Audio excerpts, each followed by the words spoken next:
muncul, diawali dari tengah-tengah masa pandemi sampai pandemi melandai dan menjelang era new normal, yaitu meningkatnya kejadian-kejadian perceraian di usia yang cukup lanjut. Sebutan GD atau GD ini adalah kejadian perceraian setelah sekian puluh tahun menikah, setelah rambut masing-masing beruban, ya, setelah rambut sudah berwarna grey atau abu-abu, maka disebut sebagai perceraian yang kelabu. Nanti kita akan sanggup menghindari terjadinya kejadian GD ini dalam pernikahan kita. Dari sekian problem yang pernah dipecahkan oleh Tuhan Yesus di masa pelayanannya, terutama khusus tentang masa-masa krisis dalam pernikahan. Karena sejak semula Yesus menciptakan mukjizat yang pertama di tengah pernikahan, dan banyak sekali kasus-kasus yang menjurus kepada hilangnya keharmonisan dalam pernikahan melalui peristiwa-peristiwa perzinahan yang dihadapkan kepada Yesus, dan bagaimana kita menyikapinya sehingga hari ini kita bisa terbebas dari GD. Dari sejak awal memang kita harus memaklumi bahwa ada perbedaan pengertian tentang pernikahan, baik itu bagi pria maupun wanita pada umumnya, tentang makna menikah. Perbedaan pengertian yang sering mengikis kebahagiaan dalam keluarga, sehingga dalam jangka panjang dapat berpotensi merenggangkan ikatan pernikahan dan memicu terjadinya grey divorce. Seorang pria pada umumnya menganggap bahwa pernikahan adalah suatu awal, sebagai garis start. Hari pernikahan bukannya tidak penting, tetapi ada yang lebih penting, yaitu setelah menikah akan ada kewajiban untuk harus begini dan harus begitu. Menikah berarti mendapatkan tanggung jawab yang baru. Sebab itu sejak awal sudah banyak para pria yang parno, ya, para pria mulai khawatir, ingin cinta dan kecantikan serta pola belanja istrinya tidak berubah.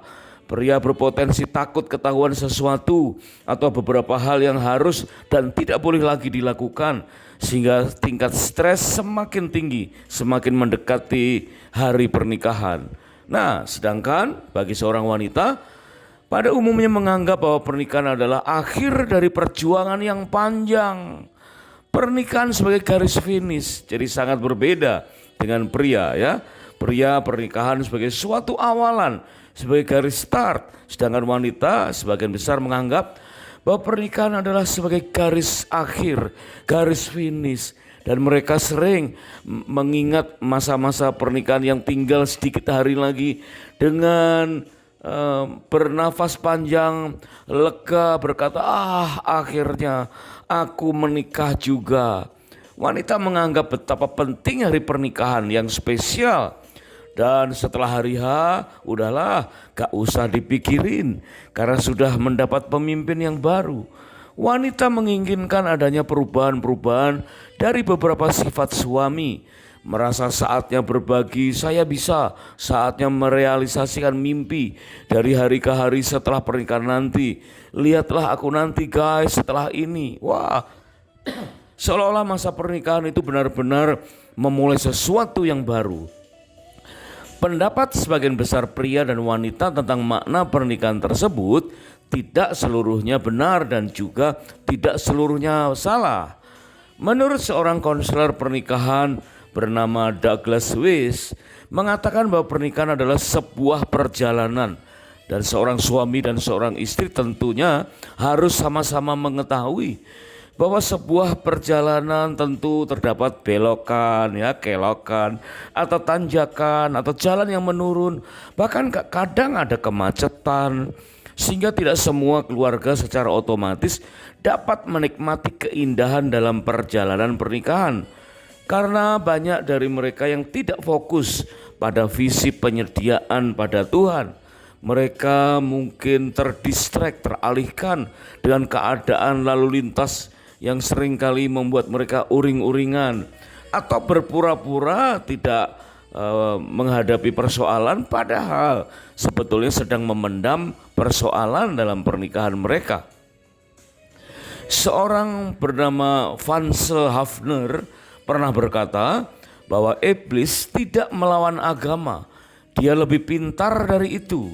Iblis sanggup menghasilkan kekristenan palsu yang mirip, ya, yang begitu mirip dengan yang asli, sehingga orang Kristen yang baik tidak berani melawannya. Nah, apakah orang Kristen yang baik itu tidak punya keberanian untuk menentang kekristenan palsu, atau kurang paham untuk mengenali kepalsuan dalam kekristenan? Nah, seringkali demikianlah keadaan sebuah pernikahan. Kita sulit melihat keharmonisan yang asli dan yang palsu. Bahkan di antara hati kita dan hati pasangan, kita sulit terkecoh, ya, sering terkecoh dan sulit membedakan antara keharmonisan yang ditunjukkan oleh pasangan kita sebagai sesuatu yang asli atau yang palsu. Mengapa?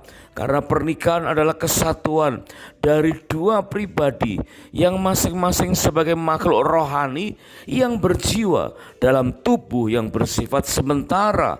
Jadi akan ada banyak dimensi yang membuat kita salah paham.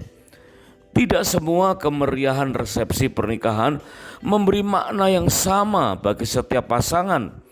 Tentu pesan dari Van Hafner layak kita telusur sampai ke dasar pernikahan kita, agar kita tidak terjebak pada gaya berkeluarga yang palsu, yang pasti jauh dari kata harmonis sebagaimana dasar pernikahan yang asli. Maka prinsip dalam firman-Nya mengenai struktur keluarga dan peran yang harus dipikul oleh setiap anggota keluarga, terutama dimulai suami dan istri, harus kita tegakkan.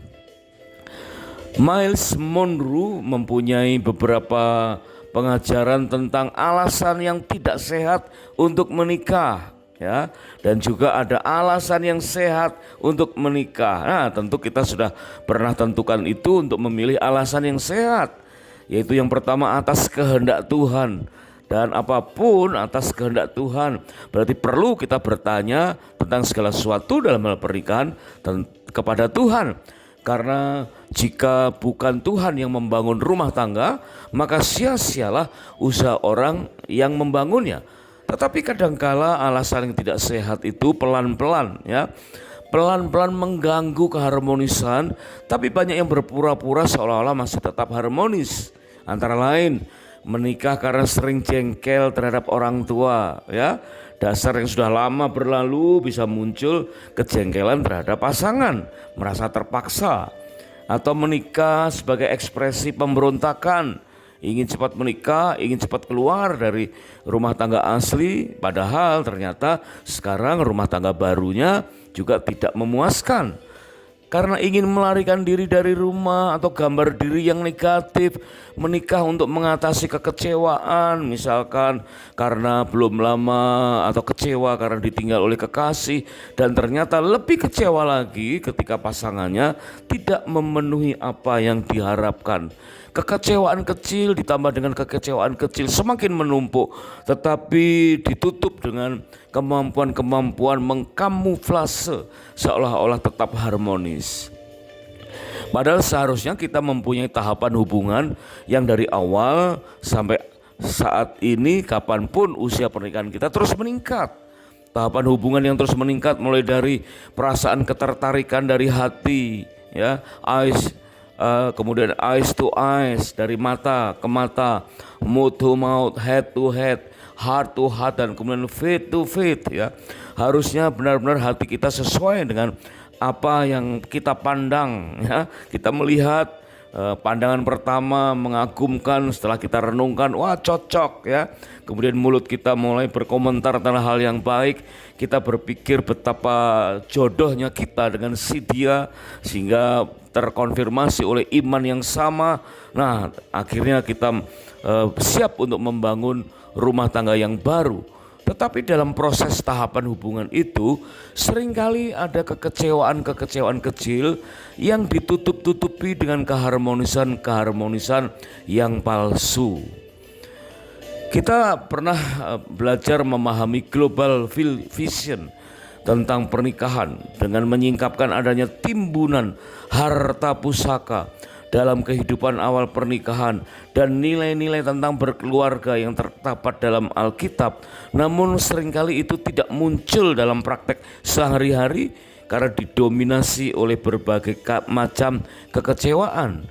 Sebab itu perlu kita dasari hati kita dengan dasar yang teguh. Membangun rumah tangga bukan di atas pasir yang mudah untuk dihantam ombak, tetapi di atas batu karang yang teguh, yang kokoh.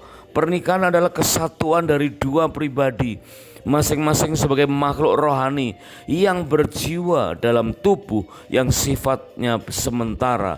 Apakah kita telah menggali dalam-dalam dan meletakkan dasar di atas batu karang bagi rumah tangga kita?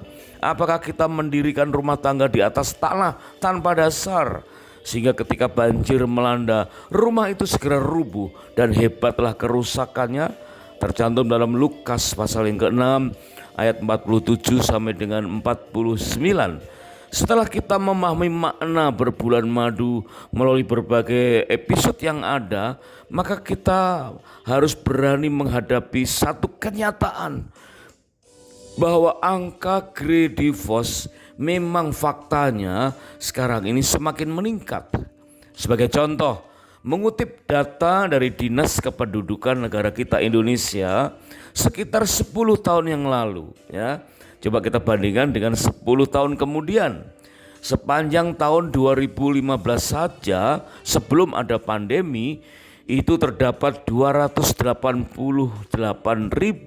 kasus gugatan perceraian. Itu adalah angka yang terdaftar secara de jure, belum termasuk yang de facto. Dan dari sejumlah kasus yang tersebut, ada 25.000 kasus diantaranya terjadi karena adanya pihak ketiga. Boleh kita bilang unsur pihak ketiga ini cukup banyak, ya. Tapi jika dibandingkan unsur lain selain pihak ketiga juga lebih banyak lagi. Artinya faktor dari masing-masing suami dan masing-masing istri itu juga tetap punya peranan selain pihak ketiga. Nah, sementara ini kita mengenal adanya istilah grey divorce hanya sekedar kita pernah dengar, ya. Padahal itu adalah perceraian yang real yang terjadi setelah sekian puluh tahun pernikahan. Keadaan ini sangat memprihatinkan, apalagi setelah pandemi, melewati masa-masa new normal, mengalami peningkatan semakin tajam. Bahkan perceraian terjadi di atas usia 50 tahun bahkan lebih. Bukan karena kematian, bercerai hidup. Serasa kita kesulitan untuk mendapatkan teladan dalam keutuhan berumah tangga di lingkungan terdekat kita. Banyak hubungan yang bagaikan mengandung sebuah celah kecil di dalam strukturnya, dan itu tidak bisa kita lihat pada awalnya, tetapi pada akhirnya hubungan akan mencapai kerusakan kritis dan mengakibatkan kehancuran. Apapun alasannya, keadaan ini menempati perhatian yang serius dalam merobek keharmonisan berumah tangga yang berpura-pura. Apapun yang terjadi, sebagaimana kehidupan Nuh, ya tetap harmonis sejak mendapat visi membangun bahtera sampai hidup di dalam bahtera dan sampai keluarnya. Dalam segmen waktu kehidupan Nuh, kita bisa ambil pelajaran tentang keharmonisan di tempat yang tidak semestinya, di bahtera yang pengap, jorok, kotor, berbau, ya, tapi tetap mereka keluar bersama-sama dengan seluruh keluarganya. Nah, meskipun di zaman berikutnya saat Musa memimpin juga ada tawaran-tawaran Firaun, ya, yang mungkin saat-saat ini juga semakin banyak, yaitu merenggangkan ikatan pernikahan. Tetapi kita tahu bahwa Nuh dan seluruh bangsa Israel tetap menjaga keharmonisan dalam rumah tangga bangsa Israel. Demikianlah tantangan-tantangan yang sama yang terjadi dalam kehidupan kita. Grey divorce atau perceraian setelah puluhan tahun menikah yang angkanya sedang mengalami peningkatan dilansir oleh Huffington Post pada tahun 2010, yaitu sedang kira-kira 10 tahun sebelum pandemi di tahun 2020, ya. bahwa ada 1 dari 4 kasus perceraian yang terjadi pada umur 50 tahun atau lebih. Dan jumlah ini mengalami peningkatan 2 kali lipat dari yang terjadi pada tahun 1990. Dan disinyalir angka itu semakin meningkat sampai mendekati 10 tahun berikutnya. Menurut National Center of Family and Marriage Research di Bowling Green State University, Ohio, USA, ada 5 alasan mengapa perceraian terjadi setelah puluhan tahun menikah. Ya, jadi ada 5 alasan utama mengapa great divorce atau perceraian usia lanjut itu terjadi. Yang utama adalah sudah tidak cocok lagi. Proses yang berakhir dengan great divorce ini tentu tidak terjadi secara tiba-tiba. Inilah yang ditulis oleh Stan Tatkin, penulis buku Wired for Love. Hal tersebut berlangsung secara perlahan. Itu seperti piring yang tidak bisa pecah, ya. Mau kita banting, mau kita lempar berulang kali tidak pecah, ya. Tetapi dikatakan hubungan tersebut menimbulkan celah kecil di dalam struktur piring itu, dan itu tidak bisa kita lihat. Tetapi pada akhirnya hubungan itu akan mencapai kerusakan yang kritis dan mengakibatkan kehancuran. Mendadak ada berita, ya, gugatan perceraian yang mengagetkan keluarga sekitar. Hal ini tentu mengejutkan bagi teman-teman dekat dan juga orang-orang lain. Contohnya saja Al Gore dan Tipper Gore, ya, tokoh terkenal di Amerika yang bercerai pada tahun 2010 setelah 40 tahun menikah. Rasa ketidakpuasan yang sudah lama dipendam juga menjadi salah satu alasan. Namun motif yang paling dominan muncul adalah salah satu pihak merasa, terutama biasanya wanita, merasa ia sudah berkorban begitu banyak. Ia mengesampingkan karirnya ketika membesarkan anak. Ia merasa hubungannya sudah tidak lagi bersifat kolaboratif. Sehingga secara perlahan-lahan namun pasti terjadilah kerenggangan di antara pasangan. Celah yang tanpa sadar kita biarkan terbuka dengan kurangnya hikmat sehingga secara cepat atau lambat akan berdampak.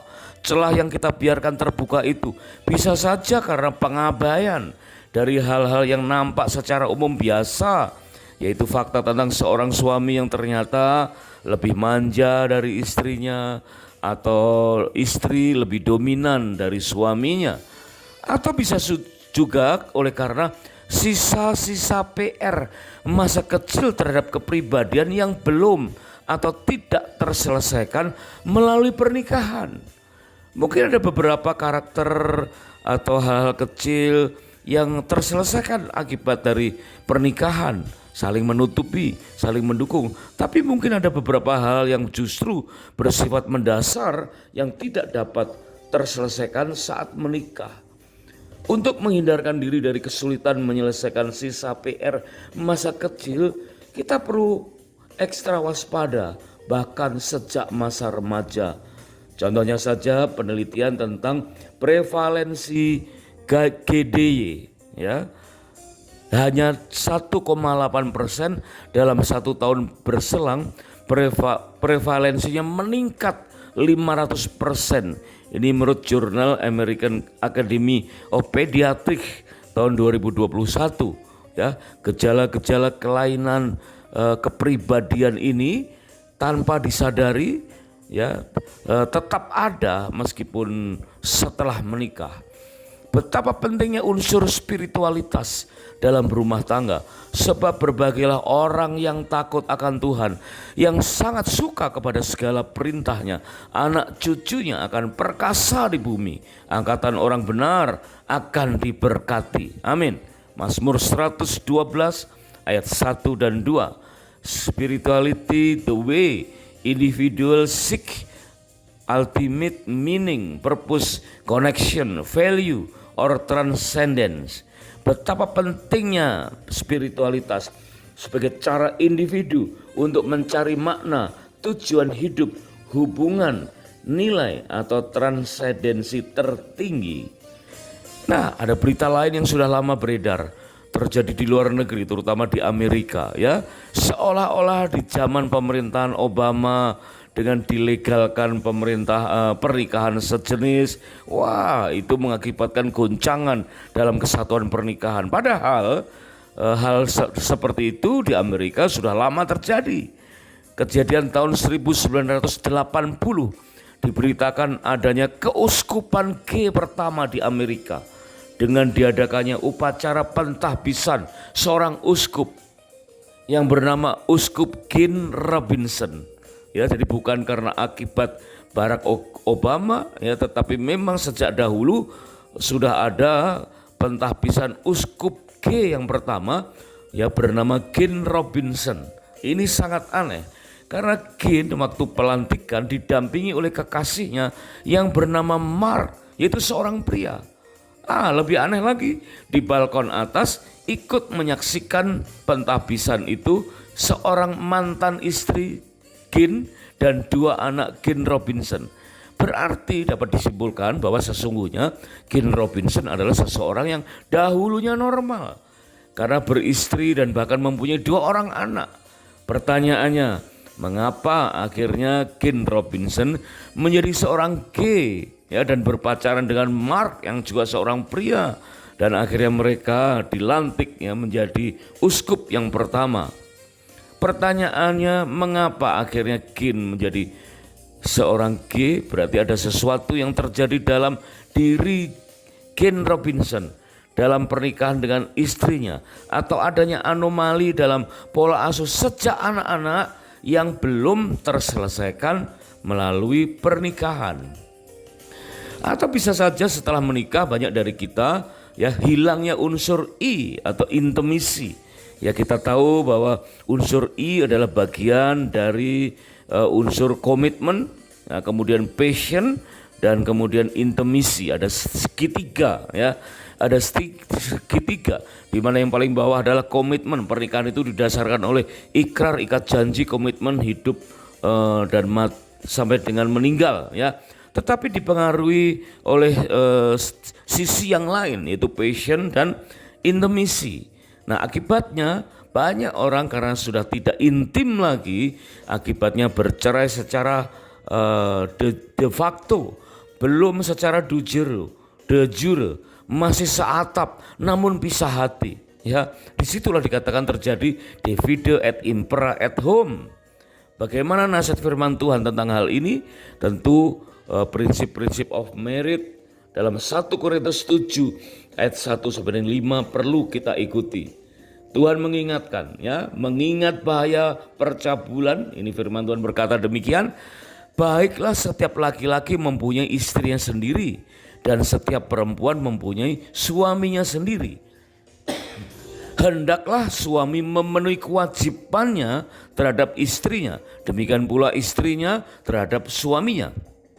Nah, perhatikan, janganlah kamu saling menjauhi. Nah, berarti ini menolak renggangnya intimisi supaya menjaga P tetap passion dan kekuatan dari komitmen, ya. Janganlah kamu saling menjauhi kecuali dengan persetujuan bersama untuk sementara waktu supaya kamu mendapat kesempatan untuk berdoa. Nah, ternyata saling menjauhi itu diizinkan oleh firman Tuhan, tetapi ada batasannya, yaitu sementara waktu. Tujuannya untuk apa sementara waktu? Untuk berdoa. Kemudian firman Tuhan mengatakan, sesudah itu hendaklah kamu kembali hidup bersama-sama supaya iblis jangan menggodai kamu karena kamu tidak tahan bertarak. Jadi benar-benar ada hukum boleh saling menjauhi, tapi diperbolehkan hanya untuk berdoa. Nah, tentunya berdoa tidak memerlukan waktu sampai berhari-hari atau bahkan berminggu-minggu, ya. Bahkan puasa Ester pun yang dilakukan selama 3 hari, alangkah idealnya jika dilakukan bersama-sama antara suami dan istri. Jadi tidak ada alasan sebetulnya untuk berpisah, karena berdoa itu pun bisa bersama-sama, ya, atau saat teduh secara pribadi yang waktunya tentu tidak akan mengurangi intimisi. Gary Thomas, pengarang buku Sacred Marriage, mengungkapkan bahwa jika kita ingin menjadi semakin seperti Yesus, tidak ada cara yang lebih baik untuk dilakukan selain dengan menikah. Nah, demikianlah ya Gary Thomas memberikan nasihat ya, dengan menikah akan semakin jelas ketidakdewasaan kita. Karena besi menajamkan besi, manusia menajamkan sesamanya. Suami dan istri saling menajamkan, dan itu alangkah indahnya terjadi dalam sebuah pernikahan yang sehat dan harmonis. Menikah akan memaksa kita untuk menghadapi beberapa sifat yang tidak akan pernah kita hadapi jika tidak menikah. Menikah akan membongkar ketidakdewasaan kita. Nah, data dari Dinas Kependudukan negara kita Indonesia tentang gugatan perceraian, data tentang kredivoce yang ada di data-data di luar negeri menggambarkan betapa kita perlu waspada. Karena peningkatan perceraian itu meningkat antara 10 sampai 15% setiap tahun. Jadi berapa angka yang aktual saat ini sangat-sangat memprihatinkan. Kalau kita lihat perbandingan penyebabnya ya, dari sekitar 152.575 kasus yang terdata dalam skala yang sempit dari Dirjen Batlak Mahkamah Agung RI, dikatakan yang terdampak perceraian karena dampak uang dan persoalan perekonomian itu sekitar 105.264 kasus. Menyusul alasan karena ditinggalkan oleh pasangan sejak lama ya tanpa alasan atau tidak pamit 70.900 kasus. Alasan lain KDRT 8.400 kasus, pasangan dihukum penjara 4.800 kasus, kebiasaan buruk yaitu mabuk 4.200 kasus, berjudi 2.100 kasus, berzina 1.896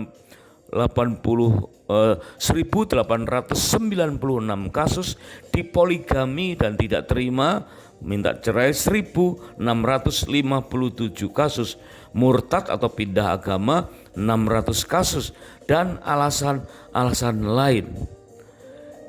Maka perhatikan, krisis bisa terjadi sejak masa berpacaran karena belum selesainya PR masa lalu, dan juga krisis bisa terjadi waktu masa pesta pernikahan. Karena pesta pernikahan jika timbul krisis dapat mendorong dosa perceraian.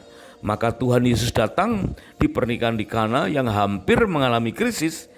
Maka terjadilah mukjizat Kana yang menghapus alasan perceraian. Demikianlah mereka bukan lagi dua, melainkan satu. Itulah pernikahan yang sehat.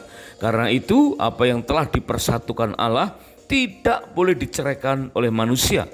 Namun karena ada perasaan dominasi di dalam hati para pria Yahudi, maka akibatnya mendorong kecenderungan untuk arogan. Suami Yahudi merasa telah memenuhi kewajiban resepsi, ya 7 hari 7 malam dengan biaya penuh dari pihak suami, mendorong arogansi dan tega menceraikan istrinya dengan berbagai alasan. Nah, hari ini kita belajar bahwa menolak mengampuni pertobatan dari dosa perzinahan dan memilih bercerai sejatinya sedang melakukan dosa berganda atau multiple sin. Kita ingat kredivoce sesuatu yang faktanya semakin meningkat, tapi kita bisa menghindarinya.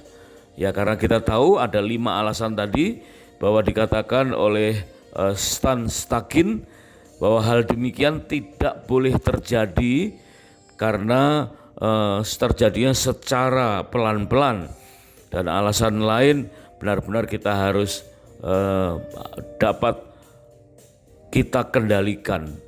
Jangan heran jika ada sepasang suami istri yaitu Bill Gates dan Melinda Gates, ya mereka juga bercerai setelah menjalani pernikahan selama 27 tahun.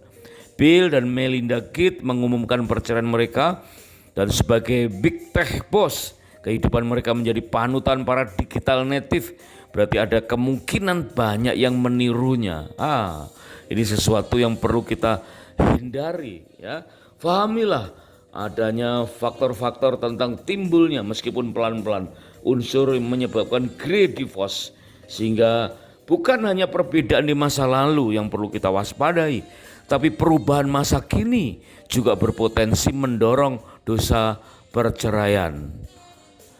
Ingatlah di dalam Kejadian pasal 3 ayat yang ke-21, Tuhan melabas mengenakan pakaian pengantin bagi Adam dan Hawa untuk memulihkan pernikahan mereka. Sehingga Ulangan 24 ayat yang ke-5 dikatakan perlunya, pentingnya honeymoon, bahkan disebutkan selama 1 tahun lamanya untuk saling menyukakan hati pasangan. Biarlah kita saling terbuka, berkesempatan menguliti kelemahan dalam berumah tangga, kelalaian pola bergereja sebagai keluarga rohani, dan menegur kesalahan di dunia kerja. Benar-benar kita perlu mengadakan honeymoon yang kedua sebagai sarana untuk melakukan introspeksi dan rela belajar dari kesalahan.